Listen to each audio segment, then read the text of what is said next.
Valerie. So we're just doing introductions right now. Just tell us about you and about your business and about your book.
Awesome.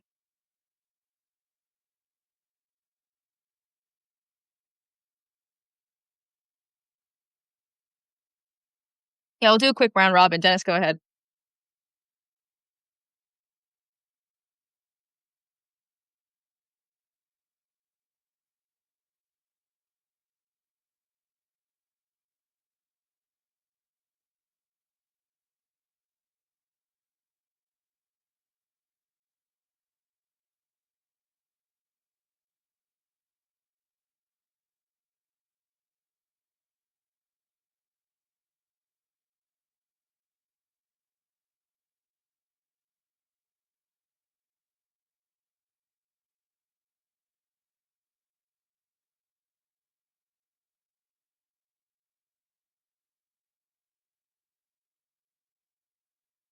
Yeah.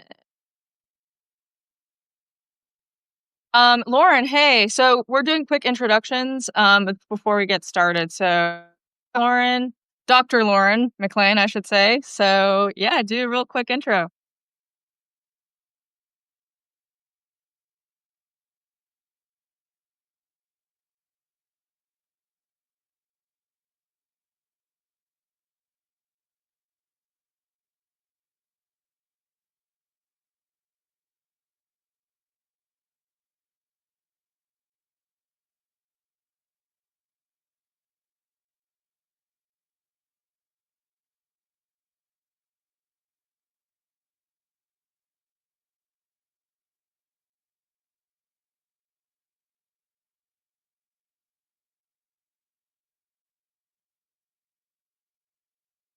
Yes, awesome. And we have Luca. Luca, I don't know if you want to come off mute. You don't have to. You don't want to, but we're all friends here, I think. But okay, so if not, so just a quick introduction. So, um, these 5 days, it used to be 3 days. That felt really contracted, like you said, Valerie. Like it just felt like really tight. And then I'm kind of experimenting with like how to deliver this information. Dennis, you were there when I delivered all of this in one day, like in an hour. That was like way too contracted. So we're gonna see how we can like spread it out over a few more days so that these bites are getting more digestible. We can start having more epiphanies, which I've noticed that these epiphanies are really cool to see people have. So we're doing it over 5 days this time. And the first thing what we're doing today is kind of an intro to how books become successful, especially with marketing. Valerie, you say you don't want to do marketing, but the way that other people do marketing and the way that I like to do marketing I like to think of it as different. I like to view marketing as an intimate relationship with our ideal customer. And that intimate relationship is what I thrive on. That's why I love being with you guys, because you guys are amazing people. Everyone has a story, and getting to know y'all's story is the way that I learn to do market research and market my stuff. So this is how we're going to learn how to do marketing the Smoke and Hot Books way, which happens to also be the way that Chicken Soup for the Soul did marketing, and that's how they became the first billion-dollar book brand. So really excited to share this with you today. So we are going to pull up some slides today, but just letting you know that this is an interactive workshop. I love interacting with you guys. I might call on you guys to, to have a conversation with each other. Like I'm an interactive person. And getting to know all you guys in the way that you guys are having breakthroughs is really fun and really the whole point of all of this. So I'm going to presenter review. Okay, cool. All right, you guys. So, ready. Let's go. So, okay. So, quick recap for the three. We're gonna have three main topics over these 5 days. One is what I like to call the viral book formula. All right. And why I say that is because in marketing, books especially, and in really any product, anything that you're talking about, sharing, getting excited about is marketing. And you're only going to be excited about something if the product itself is something that you can speak to, that you're excited about, that has high quality, is a high quality product, right? And so we're going to talk about how to write a book that not only teaches your audience in the way that you want them to be taught, but also shares your story. Every single person has experienced infinite and a wealth. You have a well of experiences, correct? And I was talking to Stella, who is one of the students, and she didn't really understand like why she was so passionate about conscious parenting. So her whole brand now is about conscious parenting. She has a whole Substack about conscious parenting, but she couldn't quite understand why until we dug in and realized that it had a lot to do with her experiences and her dad passing away, and how she learned and realized that she started really caring about conscious parenting when her father passed away. And so we're going to dig into, or at least learn how to articulate your story in a way that other people can start to connect with you, and they start to transform because of your transformation, right? All right, so number two is the two things we're going to need to sell 10,000 copies in a year. This is the way that James Clear sold. Well, he now sells a book every 15 seconds. I'm not going to guarantee that you're going to sell a book every 15 seconds, but I'm going to share with you how he did it. And this is the same thing that Amy Porterfield did. This is the same thing that Jamie Kern-Lima of It Cosmetics did. And if this is the first time that you've heard of this, great. If this isn't the first time you've heard of this formula, great. We can recap it. And then finally, number 3 is your podcast tour. Okay, we're all about podcasting. We love podcasting. I was talking to a author coach last Wednesday, and we were talking about book marketing and all of that. She's asking, like social media. People have a big thing about social media. I have not found that social media really sells books, and I don't know why. I don't have hard data other than anecdotal data to say that for some reason people are not ready to buy a book straight from an Amazon link on LinkedIn, or straight from an Amazon link on Substack, or anywhere, right? Like people are scrolling through your feed to connect and to have a conversation, not to buy things directly. But what we do know is that podcasts are super powerful when it comes to buying books, because I think it's like 67% of people who have heard about a book on a podcast bought the book, have bought a book from a podcast. Okay. So when it comes to digital marketing, all the different mediums, you got social media, podcasting, blogs, and all that. Podcasting is a really powerful medium. We'll get to that later, but today is all about telling your story. So let's get to it. Okay. I'm so excited. So you guys. I think we're going to be delivering some really powerful value today. So my love for us here today is for us to be interacting with each other, being super present with each other. So, shut off your notes not shut off your notes, but like if you're taking notes on doing some other things, just put that away. We have 50 minutes left.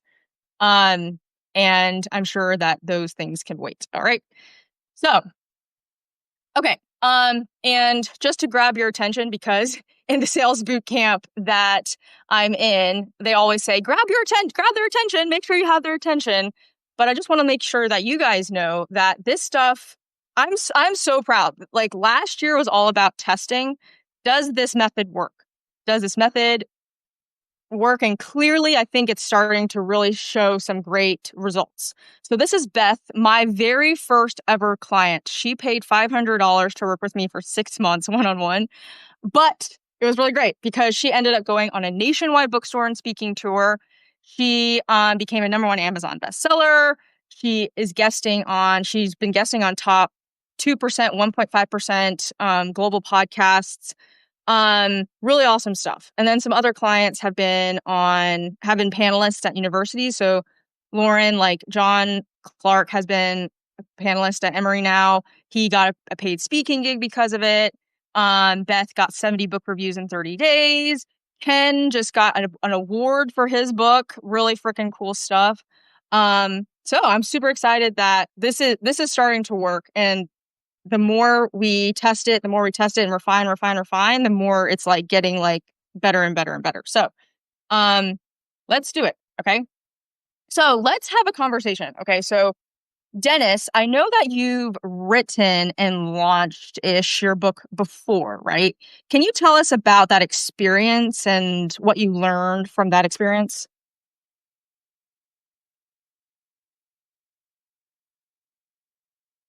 Okay.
Mhm.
Mhm.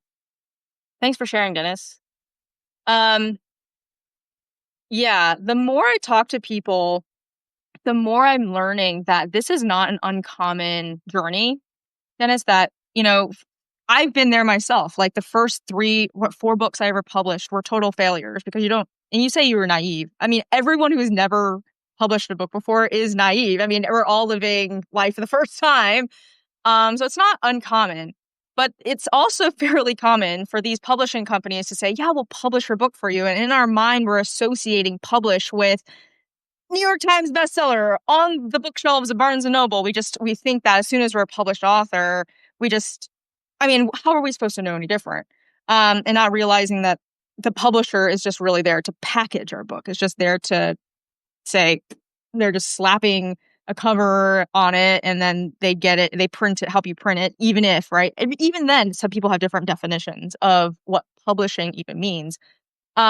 So you're not necessarily alone. This is a pretty common thing I've noticed. And it's also not uncommon to also try again. So you're you're not alone in that.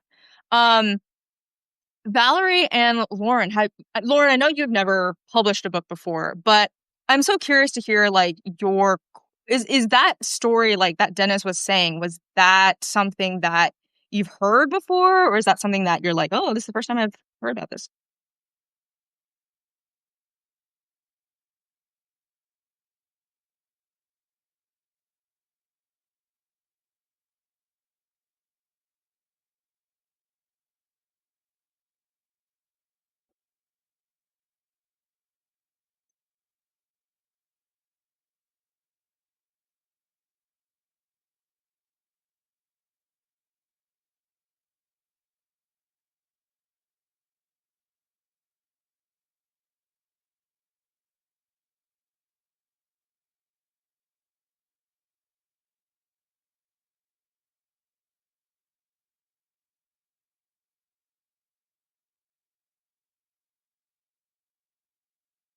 Hmm, hmm.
Lauren, that's a great question about getting picked up. So that's actually how Rich Dad Poor Dad became highly commercially successful. It was originally self-published. And because Robert Kiyosaki was so determined for Rich Dad Poor Dad to become successful, weren't wi- he hired Steve Harrison. He was hiring different people to help him figure out how he was going to market these books. Did podcasts, was on radio shows. It started becoming more and more popular. He was on Oprah. And eventually, I can't remember the actual publisher that picked it up, but yes, because it became popular, someone else jumps in and say, "Hey, I want a cut of this. I want to be a part of this success." And that's actually what happened to my rainwater harvesting book too. I said no to that deal, but um, if you can show that you know what you're doing, that you're like Taylor Swift. I don't need a record deal. I don't need these record companies. I know how to do this myself. Other people are going to want to jump in on your party. And that's the power I am hoping to provide to anyone who comes through these doors. Everyone's like, I got a publishing deal. They said yes to me. No, well, like, you're the party, right? And that's what we are doing. So, all right, so let's move on. This is a really great conversation. And doesn't really ever get old because, yeah, we're like learning how to like recoup or learning how this industry works, learning how to recoup our power regarding this stuff when it comes to publishing books and the success regarding, and it depends on what success even means, right? So like, here's the thing is that a lot of people, when they think of marketing, everyone has a different definition of what marketing means. No lie. I have asked 50, 100 people. I've had conversations with them and they're like, so what does marketing mean to you? And everyone has a different definition of marketing. Some people think that it's, I bought this podcast course. So I'm going to figure out how to market. I hired someone to do my website. That's marketing. I figured out how to have someone, I even hired a publisher and they're going to market my book for me, right? No. Okay. So what I want to let you know is that, based on what Dennis his story is that when we're the first time ever writing a book or publishing a book, a lot of the times it's a brand new process and it's really exciting. So usually we're thinking, we're going from like a forward approach. We're not reverse engineering anything. We're just like, okay, I'm going to just start writing. I'm going to start writing. I'm going to start word vomiting onto the Word doc. And then I'm going to figure out how to publish and market afterwards. Okay. And that usually is what gets us into trouble. And you don't know what you don't know. That's totally fine. But Taylor Swift, for example, I want to say is that she is an expert at marketing because she starts with the market first. She first outlines exactly who she is going to be doing this concert for the Eras Tour. She's not marketing to football fans. She's not even marketing to people who love indie pop. She's not marketing to people who love metal. She knows exactly who her audience is, which is a woman or a girl between the ages of like 13 and 28 who has been listening to her music for forever. It's such a subsection of the whole music listening market. And she's a billionaire because she defines so clearly who she's singing to and talking to and constantly showing up for. Okay. So here's what I will share with you is that marketing success, especially when it comes to books, I did not experience when it comes to marketing music or marketing websites or marketing other things. I know how to market books. And I can tell you right now that when it comes to marketing books, success comes from starting with the market first. Defining extremely clearly who they are, what their problem is, and why their problem has not been solved yet by other books in the market. Or free YouTube or free Instagram or all the other the oodles of free information on the internet right now. Okay. And luckily, this is good because the data shows that when you can do this, you can sell thousands of books. I'm like, okay, cool. Good to know. Right. So let's do some more interactiveness. All right. We got some famous authors here, right? A lot of these famous authors started out just like us. Nobody really knew their names. But, we know some of these people here. Maybe you know Robert Kiyosaki on the left. Maybe you know Jack Canfield on the bottom. Maybe you know Marie Kondo. Like, I love Marie Kondo. In the middle, got Tim Ferriss, Catherine Woodward Thomas. All right, so their profession, a lot of people know them as authors, right? And that is basically, we always think, oh, they were just authors. Like, they got lucky. They got published by a big publishing house, and all of a sudden, their entire career just blew up because they're an author. But I want to let you know that they're not just authors. They are business people. They are experts at business. So they're not just here to write the book. The book ultimately leads to even more valuable offerings that they have.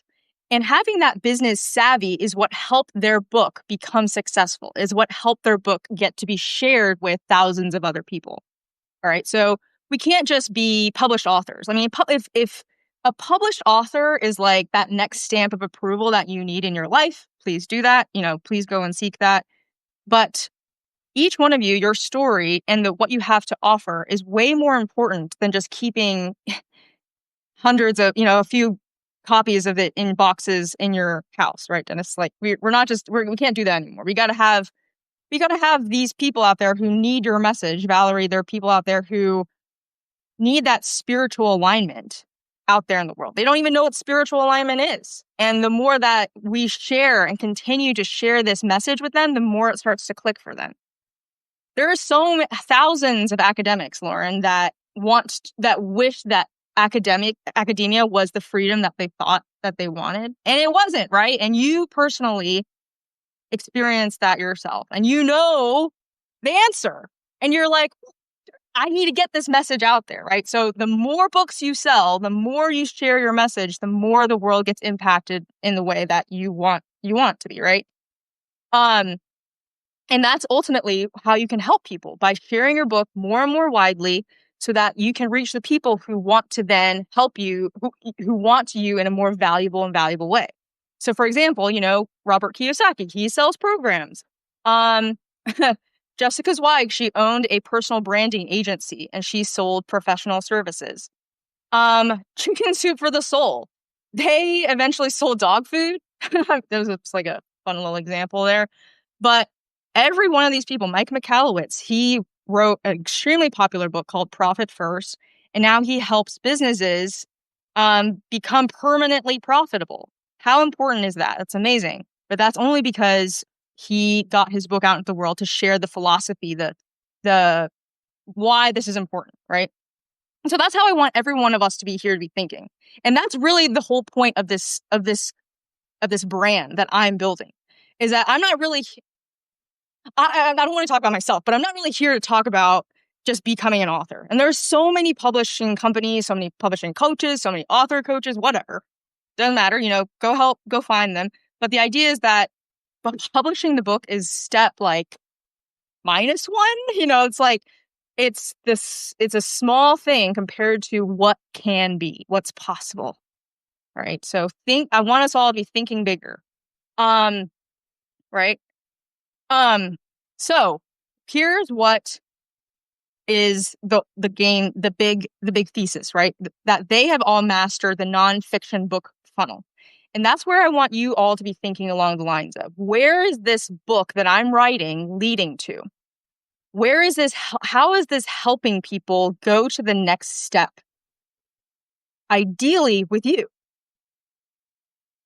How is it leading to your coaching, to your professional services, to your consulting company, Lauren? Right? And when you can do that, ooh, so good, right?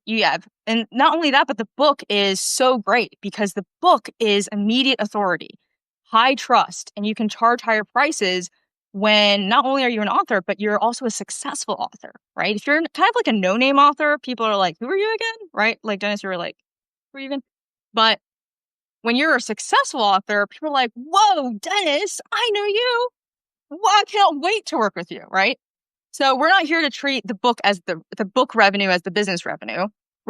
We want to be thinking about what is all in the back end. Okay. Another question I get a lot is, why books instead of ads, podcasts, blogs, especially when it comes to marketing your business? A lot of people are like, well, I already have a podcast. I already have a blog. And you guys are all here because you want to write a book. You've always wanted to write a book, or you've already had a book, and you just know that there's something important when it comes to book writing and book success, right? But when it comes to marketing your business, the book itself is really important because it, unlike an ad or a podcast or a blog or a video, we are absolutely inundated with YouTube videos, Instagram reels, oh my gosh, Pinterest pictures, right? And the book itself is this thing that sits on your bookshelf and gets to have a special place on someone else's bookshelf, right? So that's valuable real estate. It's immediate authority, high trust and value, and you have less frequent updates. So, for example, like even just for like my Substack, I'm I'm constantly emailing it, sending out updates. But with a book, it's less frequent updates, right? However, it does have higher startup cost and energy, and it's going to take longer than putting together an ad in like 60 seconds, right?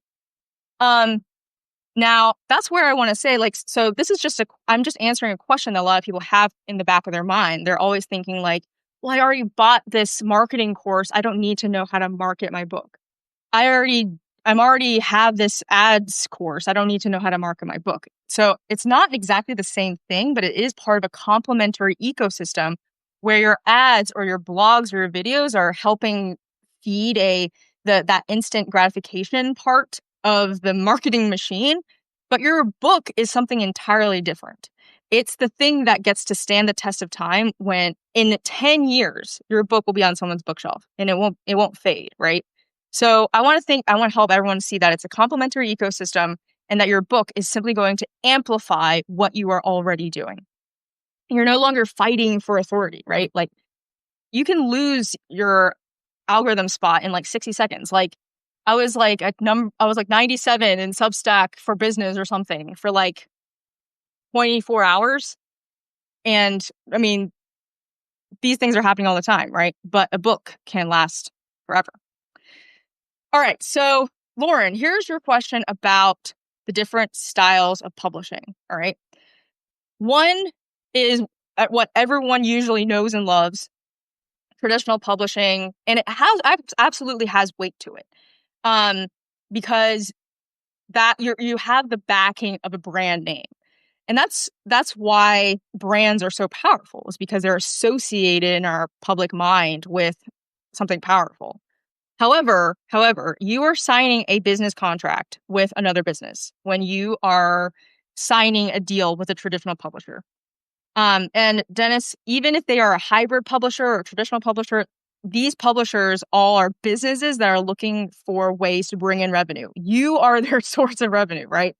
So when you sign away your book, every contract is going to have certain stipulations, and you need to be very aware of them. That often, this is usually the most common case. Your publisher will own the rights to sell your book. You can usually arrange, if you're a savvy business person, you can arrange for the ownership of your intellectual property, and they still own the right to sell your book. But usually the publisher, that's what they're looking for. They're looking for the ownership to sell your book. Now, hybrid publishers are this mix between traditional and self-publishing, where they say, oh, you get to keep all of your rights. We'll just help you package your book. I would still be careful about what you are paying them for. You know, what are you actually getting when you pay them? What are you exchanging for? Traditional publishing, there's naturally a barrier to entry. Just that's what gives that element of prestige. Like, if you get into Harvard, oh my gosh, it's because they have such a small selection rate, right? And that's why it's so cool to get published by Penguin or Hay House, right? Because not everyone gets to come into the party. Now, the publisher manages the project. So there's a project associated with having a book completed, right? You got to write the book, you got to have it edited, you got to have it proofread. You then need to have the cover done, you need to have the title selected. There is a process to it. And it's like putting together a scrapbook or putting together a wedding, right? Like there's multiple elements to make it complete, but the publisher gets to manage that project for you. So if you, for example, are overwhelmed, don't know what you're doing, that's the service that they're providing to you. Oh, project management. That sounds really great, right? You receive an advance against future book sales and a lower royalty percentage, but a lower royalty percentage. But at the same time, you handle the marketing.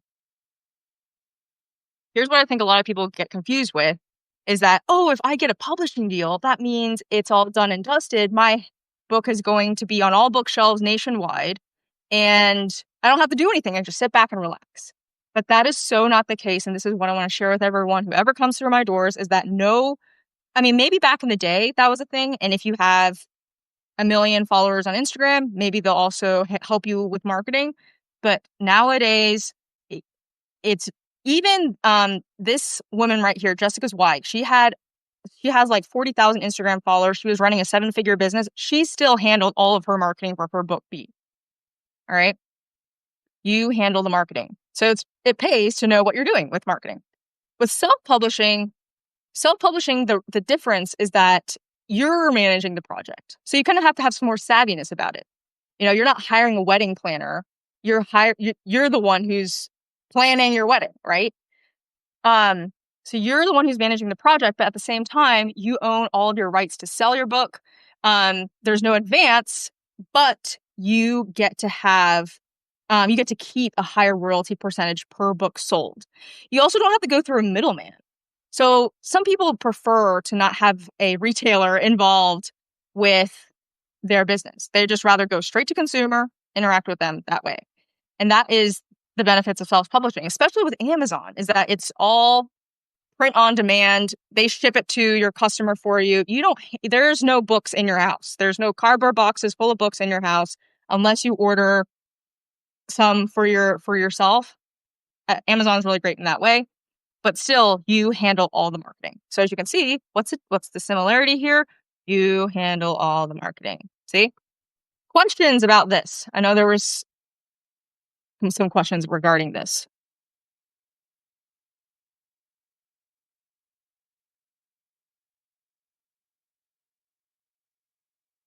No questions. Clear? Okay.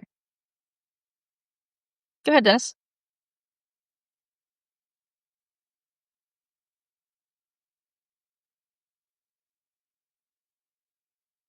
Right, yeah. Mm-hmm.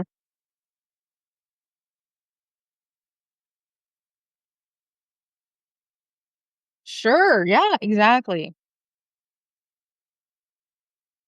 Fair enough. I hear you. Any other questions or comments? That was a good comment. All right. And here's like the thing is that I'm not here to sway you either way, because traditional publishing has its merits and so does self-publishing has its merits. So I know Alyssa's here. She did traditional publishing. She went down the route of finding a traditional publisher. And that's not something I specialize in. You have to have a marketing proposal. You need to have there's several steps that are needed regarding traditional publishing. And I can refer you to traditional publishing experts if that is the decision that you want to take. Perfectly fine. I can show you there. But I only help with self-publishing. I've seen it work. I have seen it work in ways that people who have been traditionally published wish that they had experienced. And yeah, so you can absolutely achieve success with self-publishing. As you can see with Rich Dad Poor Dad here, Mike Michalowicz, Rupi Kaur, they're all self-published. All right. So here is where, yes, I want to dig into the marketing piece, right? Either way, you handle the marketing. You must get savvy with marketing. You don't must, I'm not here to must you, but I want you to be like Taylor Swift. I want you to own the rights to your IP. I want you to know how to market. I want you to know what it's like to feel so powerful that you don't need no record deal to help you achieve what you want to achieve. Okay.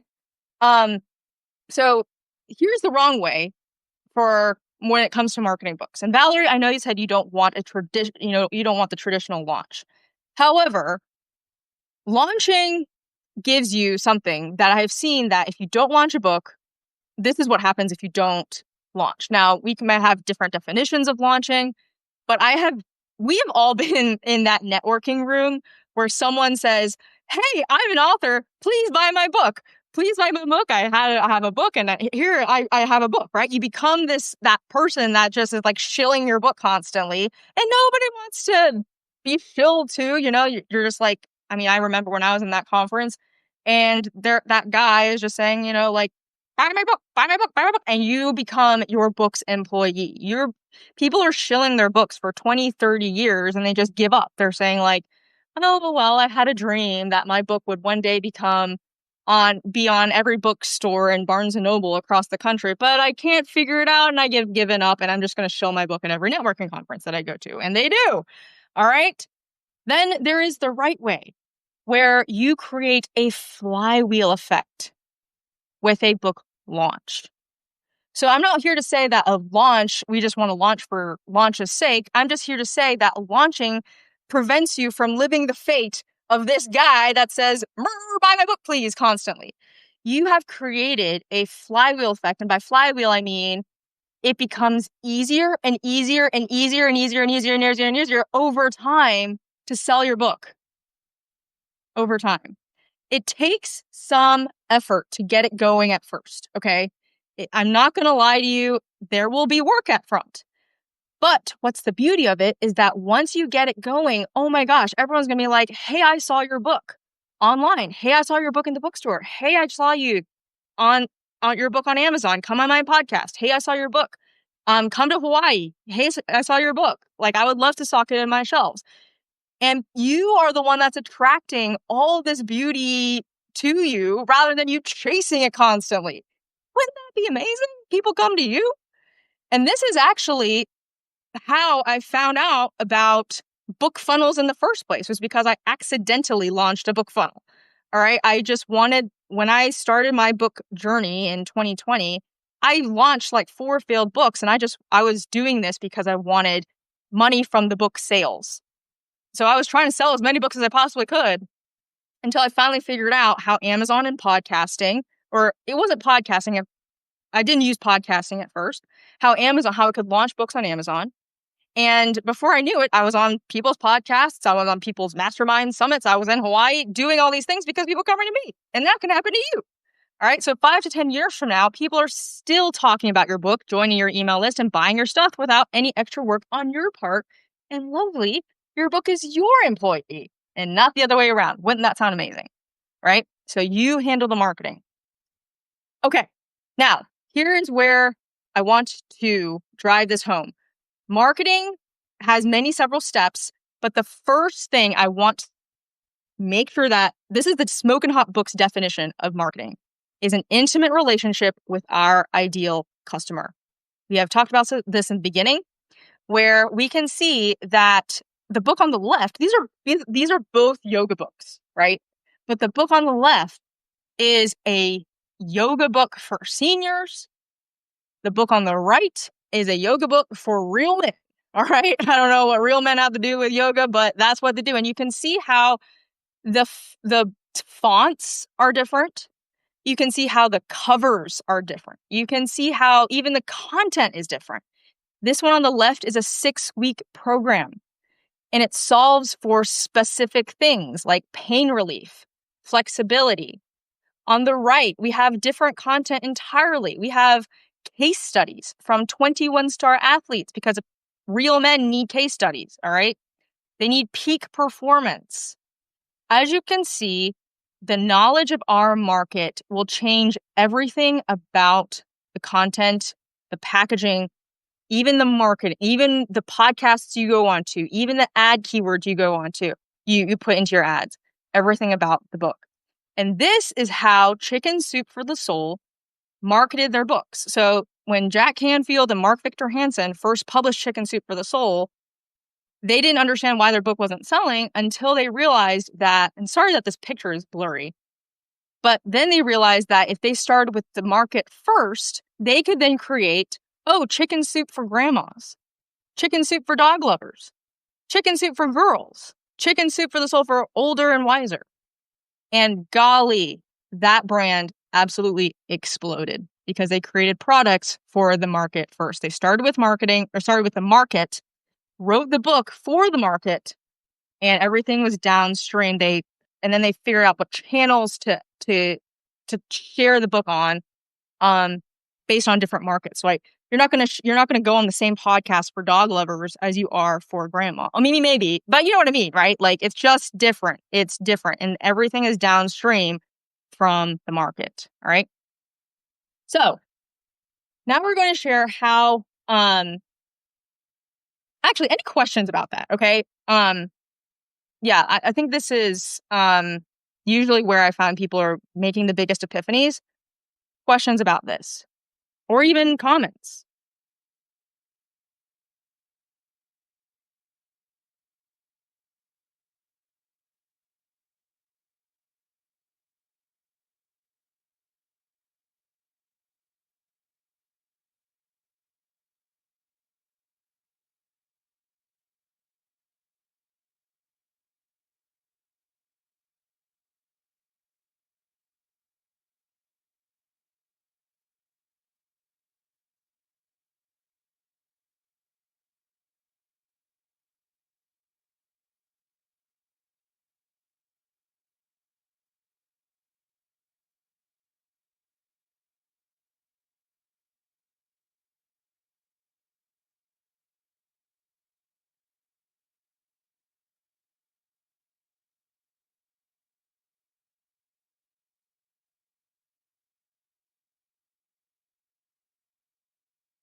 Love that, Alyssa. Thank you so much for that comment.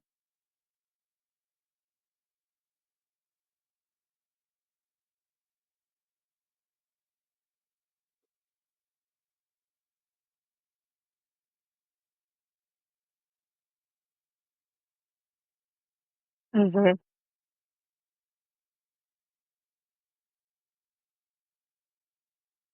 That's a really good point.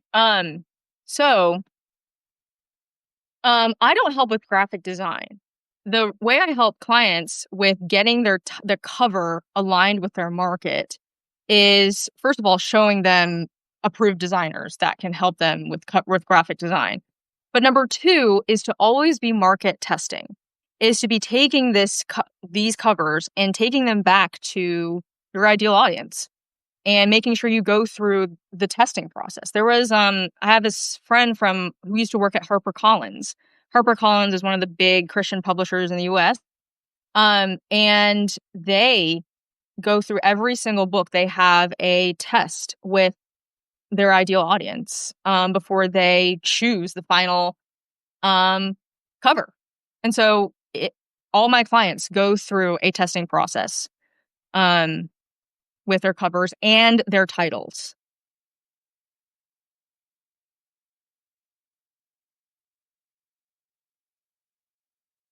Good question. All right. Please. Please.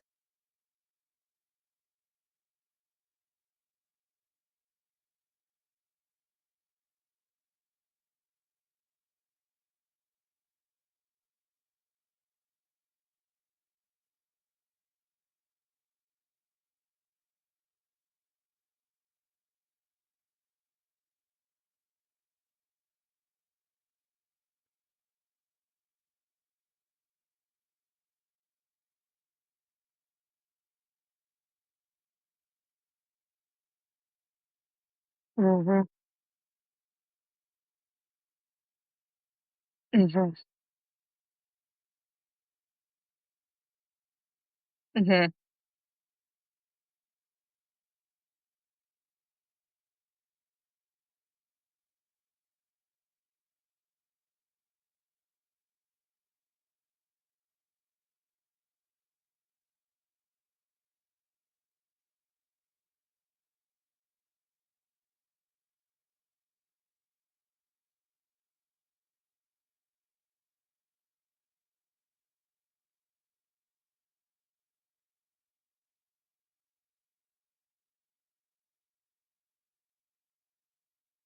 Mm.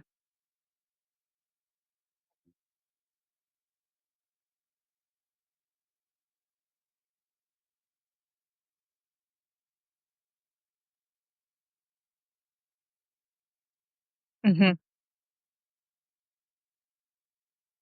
Exactly.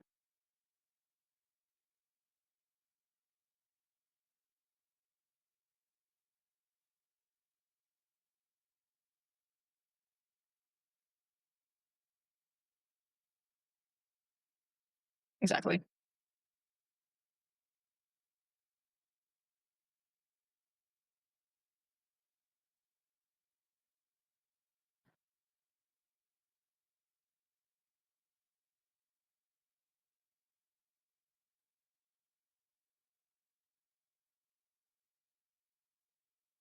Mhm.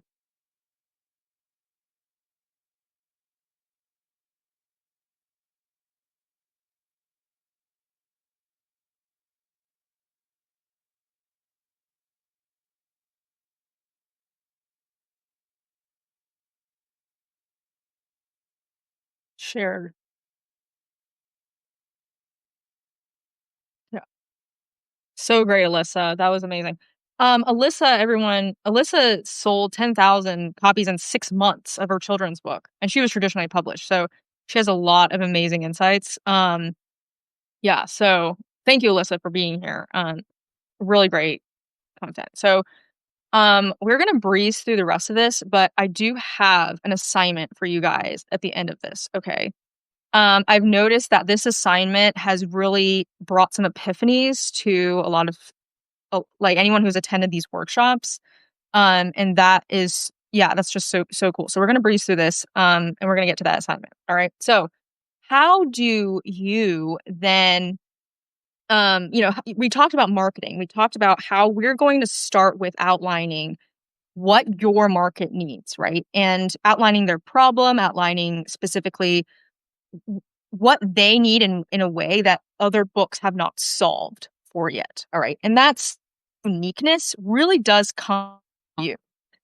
All right. Each of you has a companies has a specific unique method by which you help people, right?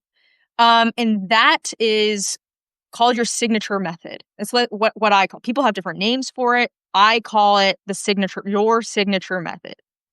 And it's your unique way of solving problems in only the way that you can. All right. So the viral book formula is what I've noticed is how James Clear, Jen Sincero, Jessica Zweig, how they combined their story with their signature method so that they're simultaneously teaching and connecting with their readers in a way that creates intimacy. And intimacy equals sales. Intimacy equals sales. All right. So I'm going to share this with you. So, as you know, okay, well, maybe you don't know. When it comes to marketing your book, Alyssa just said, word of mouth is really the number one way that books are sold. It's actually not necessarily through a podcast or through Amazon. Podcasting Amazon or whichever method you use is there to generate word of mouth. Is there to create that flywheel so that eventually people are talking about your book. Everyone's talking about Let Them Theory by Mel Robbins right now. And the reason is because she and her marketing team pushed that flywheel for 12 months probably before it created this critical mass. Now everyone's talking about it. That's what we want for you. And the only way that people are going to love your book is that they actually think that the book itself is amazing. Okay. So what we want to do is write an amazing book for the right person at the right time. Right. Um, and here's another thing I've noticed is that number one reason that people don't publish books, it's like 90% of people will start to write a book don't finish because they are just in thought spaghetti. So this is a structured way to structure your thoughts in a way that helps you finish your book, get it published, and also people love your book, are transformed by it, and are connecting with you. All right. This is a framework, and this is how we're combining your signature method. Valerie, you're a coach. Lauren, you're a consultant. Dennis, Dennis, in your creativity, is it like a coaching program? Is it like a consulting program? What kind of program is it? Public speaking. Okay. Okay. All right. Great. All right. So public speaking, consulting. Great. Exactly. We want people to come through, learn about creativity through your public speaking, your consulting. And we want to introduce them to it through your signature method through your book, right? We also want to combine it with your story so that people are getting a transformation. You're generating word of mouth marketing. When you have word of mouth, oh baby, it starts to go viral. You're getting excitement. You're getting a packed pipeline. It's amazing. You're getting fireworks. All right. So In 2025 and beyond, people are not buying information. There's so much information. They're also not necessarily buying implementation necessarily. Well, I think a lot of people were saying, people don't buy information, they buy implementation. But even now, courses and consulting programs, there's so many courses now. So what we are wanting to leverage is connection to you and your unique way of doing things. And so that is through your story and your signature method. Okay. We're going to breeze. We don't need to go through this slide necessarily, but I want to show you that you have a signature way of doing things because you experienced life in a certain way that caused you to hit a low point in your life. You were burnt out. You were disillusioned. You felt more trapped than you had ever had before. You were broke. You were about to, oh my gosh, you're about to sell yourself for some drugs or something. I don't know what it was, but you were really ashamed of that part in your life. But guess what? That was the moment in your life when your awareness blasted open and you learned something about yourself that no one could have taught you. Is that right? Am I right or wrong? Is that right? And that is why you now have a special way of solving the problem in your life that no one else could teach you how to solve it. And your solution is unique to you. You learn something really novel and you realize that other people could benefit from you.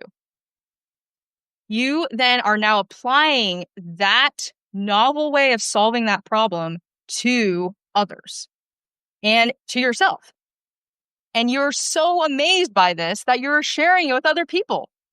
This is exactly how Mike Michalowicz developed Proper First. Lauren, go ahead.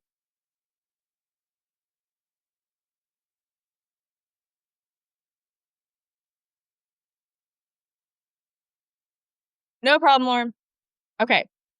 Sounds good. I'll be sharing the assignment, all right, in the email and in chat. Okay. Yep. Okay. So what does that mean? The viral book formula looks like this. We're combining your method and your story. So here's how it works. Your book is your method broken down into chapters. You all have a signature method and you have a process you lead every single one of your clients and your people through, right? And in between 20 and 25 chapters, you're going to break down your method and you're going to help someone go through the transformation of having their problem solved in the same way that you would coach them through, because they're going to have that mini transformation with you and they're going to get an insight into how you solve their problem. Yeah. You are going to then introduce each chapter of your method with a story, your story, how you develop that part of your solution. All right. So, for example, Jessica Zweig, when she shares her story and her method, there was part of her method where she shares how she developed a framework for her personal branding agency. And she shared how that part of her method was developed because she herself had needed that. And she developed that because someone told her to. It was like a low point in her life and she needed that clarity and she developed that for herself, which then she shares with other people. This is how you connect and also inform. Now, another way I've seen other people also then introduce chapters is with a quote. They have a quote or some kind of third-party evidence at the beginning of the chapter. And then they have a quick win action guide at the end of the chapter. Here's how you implement this in 30 minutes or less. That's how Mike Michalowicz ends every chapter of the Pumpkin Plan, with quick wins. How can you get someone to transform now? And how can you keep the momentum going so that by the time they finish reading your book, they are transformed? When you create that transformation in other people, they're connected with you, they're inspired by you, they're educated by you. All they want to do now is talk about your book. I just read this amazing book. You have to go read it. I just saw this amazing movie. You had to go see it. That's what we're creating. Enthusiasm. All right. So here's how, again, it works. One chapter starts with a quote it could be a quote, it could be some statistics, it could be some kind of third-party evidence that backs up your case. It has a story, which is your story, about how this part of this chapter of your signature method aligns with your story. And then you have a chapter action guide at the end. And all of these chapters lead up to that bigger transformation at the end. All right. So here's an example. This is Jen Sincero's You Are a Badass. Chapter 6, she has third-party evidence. She opens the chapter with a quote from Louise Hay. She starts the chapter with a story about how this is related to what she's talking about, which is about self-love. Boom. Jessica Zweig, example. She opens it with a quote. Wherever you go, there you are. She opens the chapter with a story. I learned the power of embracing my own shit over a decade ago. I was going through one of the most difficult periods of my life. And this is all about her signature method with personal branding, which is about embracing your shit. Incredible, right? It's I don't know anyone who's in personal branding who's one of the key parts of their personal branding methodology is the first step is embracing your shit. I think that's pretty interesting. All right. Okay. So we're a little over time, but I'm glad that you guys have stuck with me. Here's the assignment for today. Maybe you have never really distilled why what you do is so important to you and to your clients. Maybe you've never really distilled how you're going to tell your story in a way that other people can follow along. Maybe when you tell your story, it sounds like thought spaghetti, right? And maybe when you tell your story, you're afraid that people are never really going to understand it or relate to it. So you just kind of like breeze through it and hopefully no one listens to you because you're afraid. But here's my challenge to you is that you have something that no one else can have. So what is your story? And how does your business transform people? Two questions I want you to answer. I'm going to post this as an email and in the chat. And I want you to share this in the chat in the Substack. All right. Some people are not going to really understand what this means, but you are. And I want your answer to help inspire other people to get the juices flowing too. All right. Questions about this before we end today for tomorrow? No? Okay. This is important because this is all leading up to your story, your book, your podcast tour, all this stuff. All right. So we're going to distill what your story is. All right, you guys, any questions about today, tomorrow, the rest of the week? Yes, Valerie, go ahead.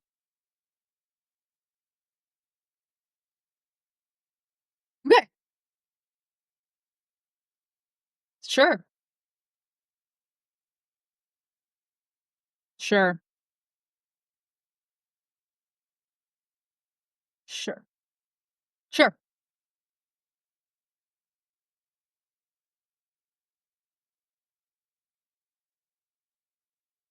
Yep. Right.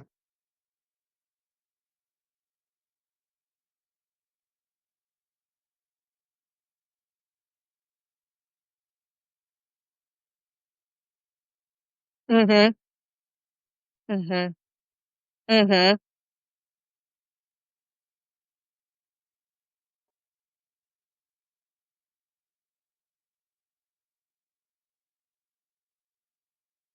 Hmm. That's a really good question. And I've spoken with someone who had a similar experience as you, Valerie, where they had like a lot of little things happen and it's just like constant pivoting. Now, that's the trick I want you to practice is that and when it comes to storytelling, people are listening and they're like trying to follow along. And I want to challenge you to see if you can look back on your life and see if there was maybe one or two major pivoting points that probably took you on a journey that maybe had some then, you then got, carried, which way and it started, you always had to understand the different ways that you were understanding your story. But this journey, what you're teaching is a result of is a result of this uphill climb. And sometimes the uphill climb isn't always just uphill, right? It's like down, up, down, up, down, it can look like this. Yeah.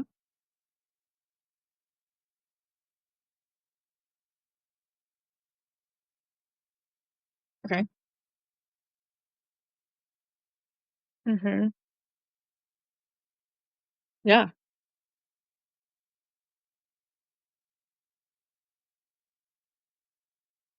Yeah. And that's totally okay. Yeah. That's a great question. That's a great question. Yeah. All right. Awesome. Any other questions? All right, cool. All right, I'll let you guys go. We're over time. Thank you so much for today. Had a ton of fun. Hope you guys had some epiphanies. We will share the homework for today and can't wait to see you guys tomorrow. All right, talk soon. How do I get out of here? Thank you. Bye.